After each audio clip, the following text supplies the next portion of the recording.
নমস্কার, আমি রিঙ্কু বিশ্বাস। আমার ইউটিউব চ্যানেল অ্যাস্ট্রোনোভাতে আপনাদের সকলকে স্বাগত জানাই। আপনি কি বৃষরাশি? যদি বৃষরাশি হয়ে থাকেন তবে আপনার সম্পর্কে বিস্তারিত জানতে আজকের আলোচনাটি বিস্তারিত জানুন। তবে শুরু করি। বৃষরাশি কালপুরুষের রাশিচক্রের দ্বিতীয় রাশি। এই রাশিটি পৃথ্বীতত্ত্বের স্থির প্রকৃতির রাশি। বৃষ রাশির অধিপতি গ্রহ শুক্র। কেমন হয় এদের চারিত্রিক বৈশিষ্ট্য? এরা স্থির, একগুঁয়ে, বাস্তববাদী, ধৈর্যশীল, প্রচণ্ড ক্রোধী এবং এদের মধ্যে ক্রিয়েটিভিটি ভীষণ পরিমাণে দেখা যায়। বৃষ রাশির মানুষেরা ভীষণ হিসাব, এরা বিচার করতে এবং মানুষের সমালোচনা করতেও ভীষণ ভালোবাসে।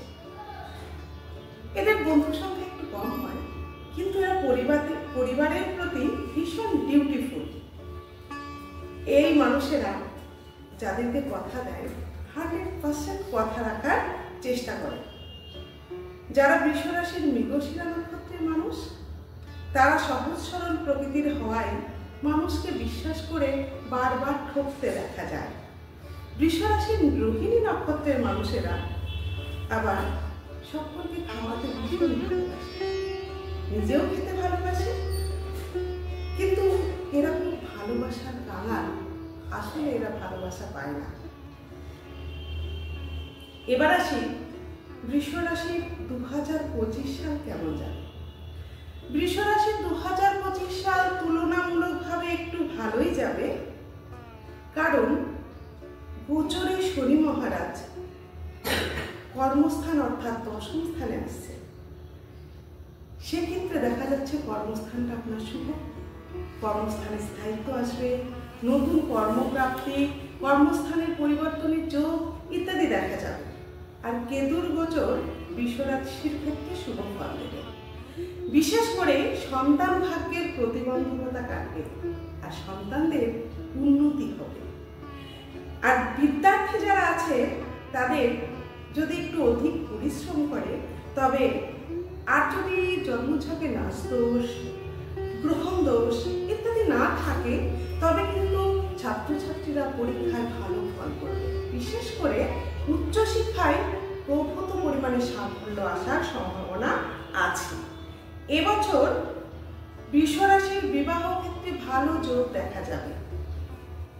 বৃষ রাশির প্রচুর জাতক জাতিকার এবছর বিবাহ যোগ আছে, কিন্তু বিবাহ ক্ষেত্রে জটিল বিচারটা আবশ্যিক, কারণ প্রতারণার শিকার হতে পারেন। বৃষ রাশির যারা মৃগশিরা নক্ষত্রের মানুষ, তারা যে পারিবারিক সমস্যার মধ্যে ভুগছিলেন এতদিন, সেটা অনেকটা কমতে দেখা যাবে।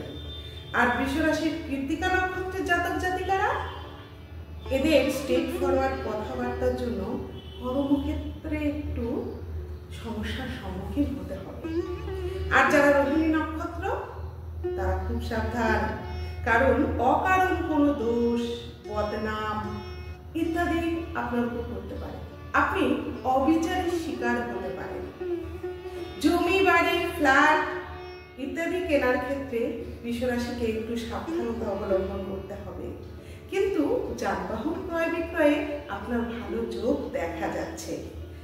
যে বৃষ রাশির জাতক জাতিকাদের বাবা বেঁচে আছেন, বাবার শরীর স্বাস্থ্যের দিকে একটু নজর দেবেন, কারণ এবছরে কোনো বৃষ রাশির জাতক জাতিকার পিতৃবিয়োগের যোগ দেখা যাচ্ছে। যারা বৃষ রাশির কলাকুশলীরা আছেন, তাদের এই বছরটা খুবই ভালো এবং প্রত্যেক বৃষ রাশির মানুষদের জন্য বিদেশ যাত্রা, দূর ভ্রমণ ইত্যাদির যোগ দেখা যাচ্ছে। এবার যারা সামরিক বিভাগে আছেন, যারা পুলিশ, আর্মি ইত্যাদি কাজ করেন, তাদের ক্ষেত্রে এবং যারা ডাক্তারি সার্জেন্টের ক্ষেত্রে কাজ করেন, তাদের জন্য জুন মাস পর্যন্ত একটু সতর্কতা অবলম্বন করতে হবে। তারপর থেকে কর্মক্ষেত্রের নাম সুনাম বাড়বে, উন্নতির একটা যোগ দেখা যাচ্ছে। যাই হোক, এরপর আপনাদের ন্যাটাল চার্টের গ্রহগত অবস্থান অনুসারে ভিন্ন ভিন্ন কাজ বা ভিন্ন ভিন্ন ফল হতে দেখা যাবে। যাই হোক, এটা সর্বসাকুল্যে একটা আলোচনা রইল। সকলেই ভালো থাকবেন। আর আমার আলোচনা যদি ভালো লাগে আমার ইউটিউব চ্যানেলটি সাবস্ক্রাইব করবেন আর লাইক, কমেন্ট, শেয়ার করতে ভুলবেন না। সকলে ভালো থাকুন। জয় মাতা।